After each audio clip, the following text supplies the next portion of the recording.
Good morning.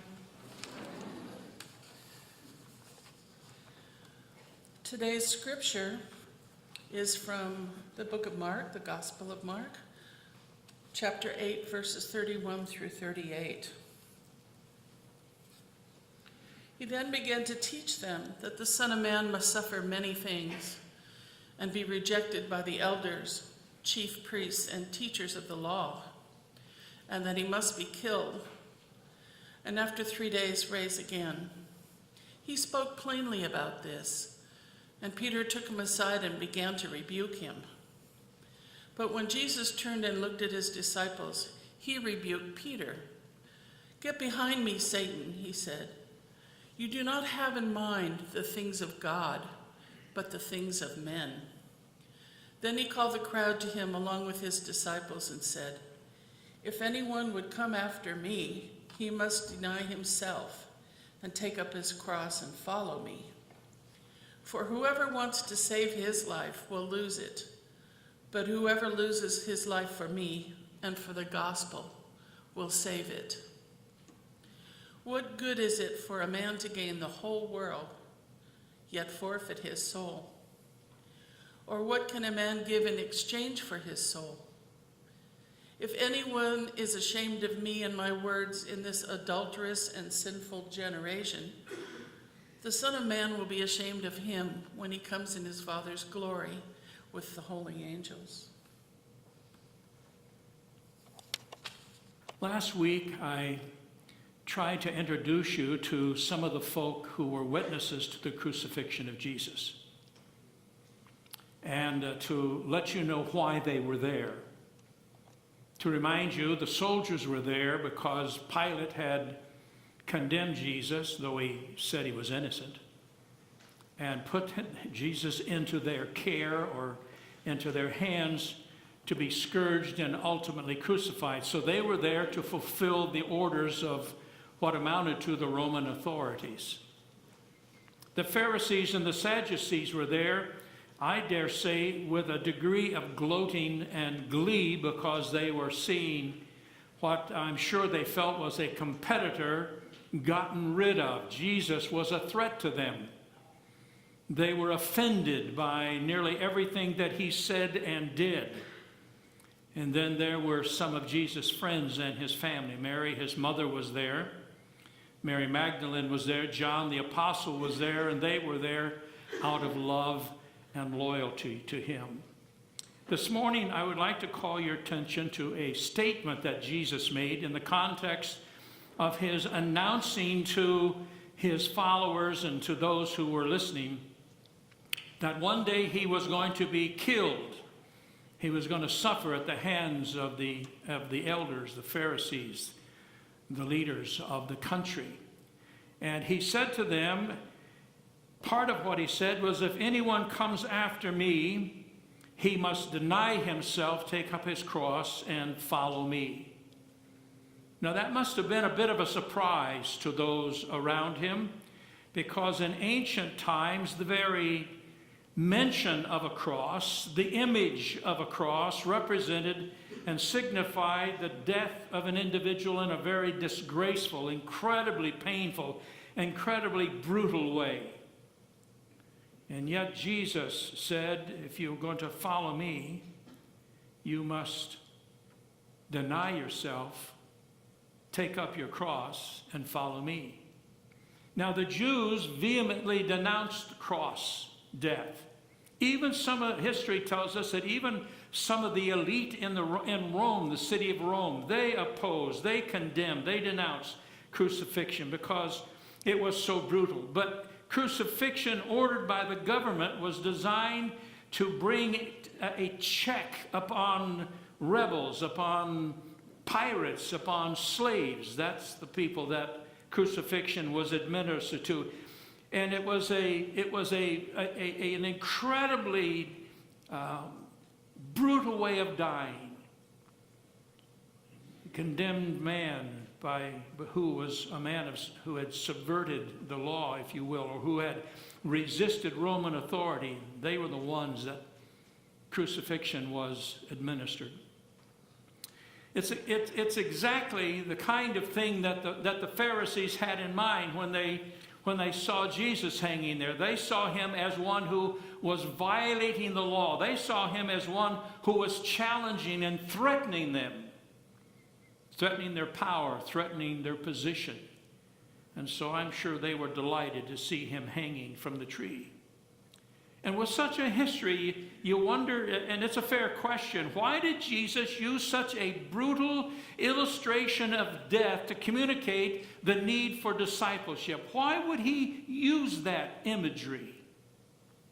Well, I think the answer is found in the phrase, take up his cross and follow me. Notice, Jesus did not say, take up my cross.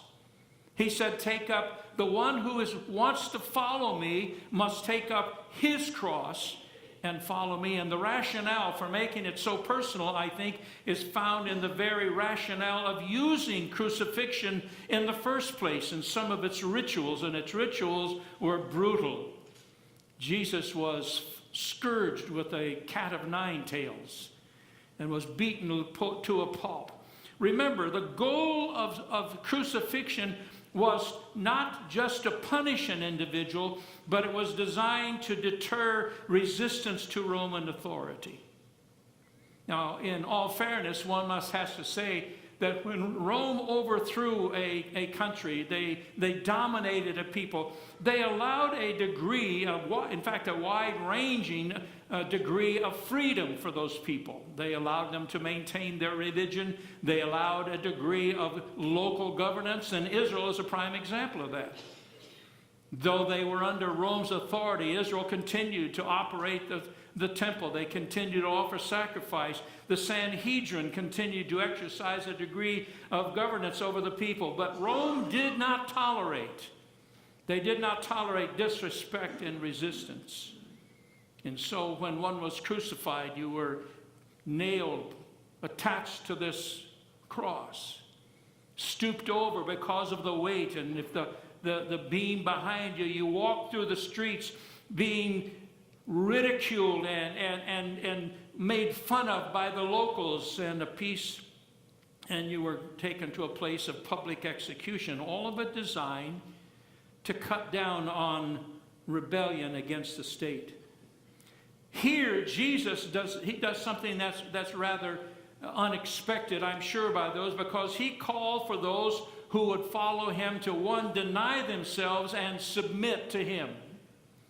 He who would follow me must deny himself, must take up his cross and follow me. Self-denial, I think, has to be, because that's one of the issues that people come up with to be a Christian. I'm going to have to give up, I can't smoke, drink, chew, and chase women that do.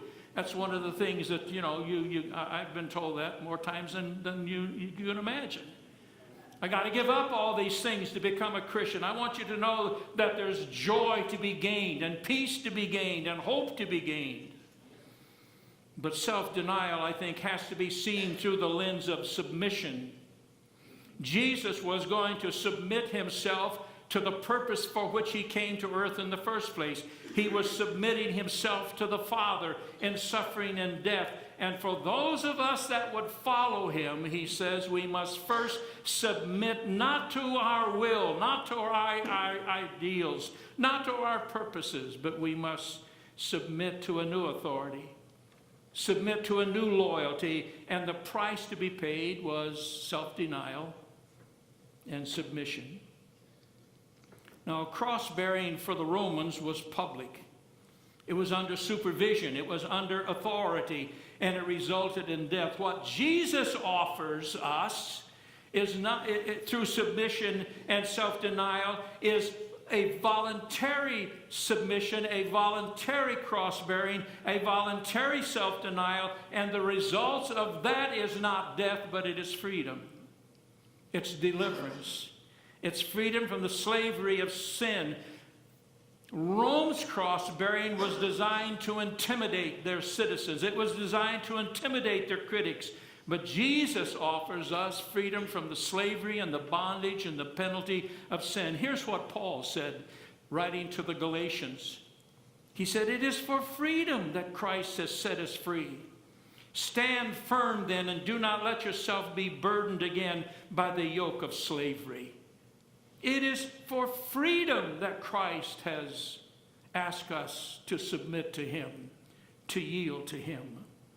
And in verses 35 and 36 of Mark chapter 8, here's what he said: for whoever would save his life will lose it. But whoever shall lose his life for my sake and the gospel's, the same shall save it. For what shall it profit a man to gain the whole world and lose his own soul? So Jesus was not encouraging his followers to court or to seek martyrdom, although through the last 2,000 years there's been a lot of people die in the name of Christ. But he was asking us to be willing to say no to our desires and our ruling of our lives and say yes to God and allow him to have influence and direction in our life. And he uses an incredible image to make the point. He uses the death march of a man who has been condemned, a man who has been attached to a cross, a man who is under authority, a man who is totally submitted, a man who is now on his way to die. He uses that, and his point, I think, his point is that if we're going to follow him, we need to commit to him. We need to be willing to commit to serving him in circumstances that even requires courage and self-sacrifice. In verse 38, he says, for whoever is ashamed of me and of my words in this adulterous and sinful generation, for of him will the Son of Man also be ashamed when he comes in the glory of the Father and the holy angels. Whoever is ashamed of me, the word ashamed describes half-hearted discipleship. Ashamed describes someone who under pressure will easily and readily deny and resist. And Peter felt guilty of that when he said, I don't know him. I don't know who you're talking about. Today we live in a culture that is pressuring us, pressuring our kids in school, pressuring our sons and daughters, pressuring our grandchildren in college, to deny our relationship. We are being pressured to be ashamed, to be half-hearted disciples, to be half-hearted in our commitment. But the resistance, when we do resist the authority of the Lord, for whatever reason, to maintain our image, to save face, to maintain our position among our friends and our neighbors, the result of that resistance, that half-heartedness, that denial, that chickening out, if I can use that word, is for the Lord to, when he returns, deny us. If anyone would come after me, he must deny himself, take his control of his life, give it to God, deny himself, take up his cross, submit, and follow me. Now, we've been urged throughout the scriptures to call upon the name of the Lord and find forgiveness. We've been urged throughout the New Testament to call upon God for forgiveness and reconciliation. And we're urged to lay aside control of our destiny and submit to God. And in our society, which is telling us, that we are more important than anything else, that is a challenge. To submit, to follow, to deny ourselves, take up our cross, requires a commitment even in the face of pressure, even in times of sacrifice. But the reward is awesome. The reward is to dwell eternally in the presence of the Lord. Last week I tried to ask you if you had not bowed a knee to the cross. Last week I tried to say to you, if you've not yet accepted Christ, ask him to forgive you of your sin and to be reconciled to God. Please do so. You can do it where you're seated. We don't have to be singing Just As I Am. The choir doesn't have to be singing beautifully as they do. Right where you are, you can say in your heart, Father, forgive me, I'm a sinner. Please forgive me. Make me your child through the finished work of Christ on the cross. And I'm here to tell you that he will do it just as surely as you're here. We need to call upon the Lord. We need to, as Christians, be willing to submit to his authority. It's so easy to take on the denominational name that so many of us grew up in and think we are in control because I am, whatever I am. But we are told to deny, to lay down, to let go for eternity's sake. And I pray that if you haven't done that this morning, you will do it. And I also pray that as a Christian, where we've had a tendency to take back our control of our life, take back the ruling of our own life, take back our position, that we'll be willing to let go, and say, I surrender to you, Lord. That's the challenge this morning. That's the call that I have for you this morning. Linda and I'd like to sing a song that Steve Green wrote, and maybe it communicates the message better than I've just delivered it.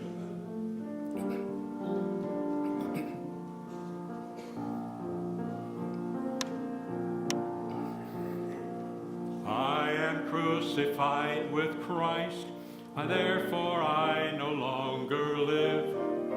Jesus Christ now lives in me. I am crucified with Christ, therefore I no longer live. Jesus Christ now lives in me. I am crucified with Christ, therefore I no longer live. Jesus Christ now lives in me.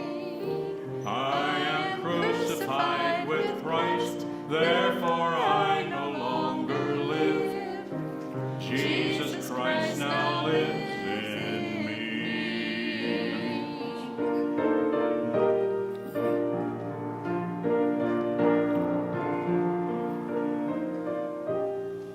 Embrace the cross where Jesus suffered, though it may cost all you claim as yours.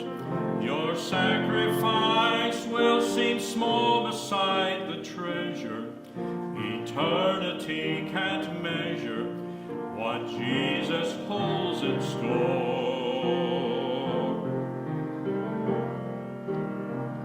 Embrace the love the cross requires.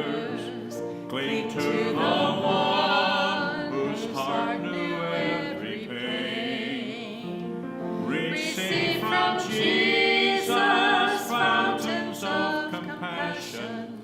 Only he can fashion your heart to move as one. Oh, wondrous cross, our desires rest in you. Oh, Lord Jesus, make us bolder to face with courage the shame and disgrace you bore upon your shoulders.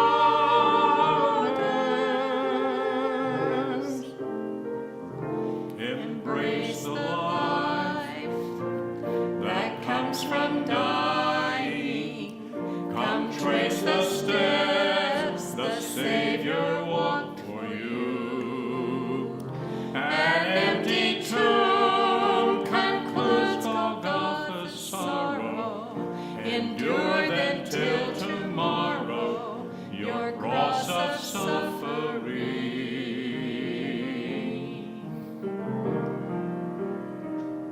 Embrace the cross,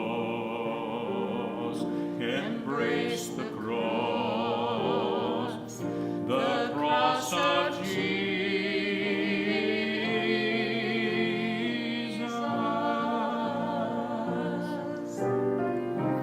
That's what we're called to do, is to embrace the cross. It's submission, it's yielding. It's letting him know that we acknowledge his sovereignty not ours. That we acknowledge His power and His authority, not ours. His will and His purposes, not ours. And I want you to know, and I guarantee you I could get testimony to that from a personal perspective, when I learned years ago that He was in control and I wasn't, boy, my life changed. I used to think my wife was in control. And I even discovered that she wasn't in control, that He is in control. That's the message. There's a song we're going to close with, if they'll give it to us. I surrender all. Stand with me.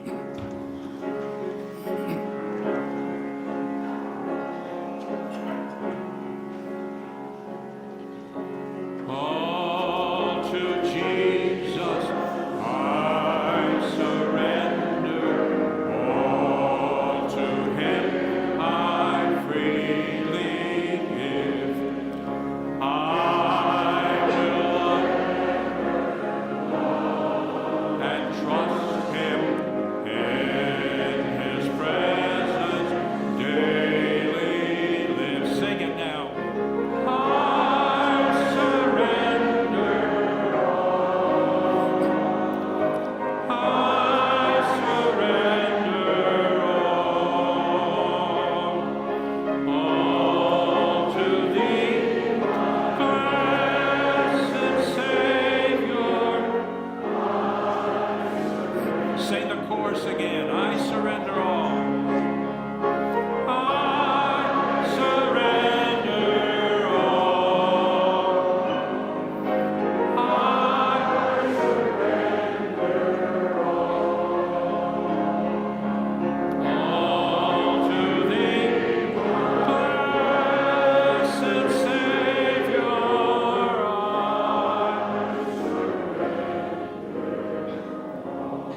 Now, forgive me for saying this, but I hope you meant that when you sang those words. I hope you meant it. Surrender to Him. Across the street, there is coffee, and there's tea and punch and cookies. You're all welcome. Come join us. In the meantime, God bless you. Have a great day.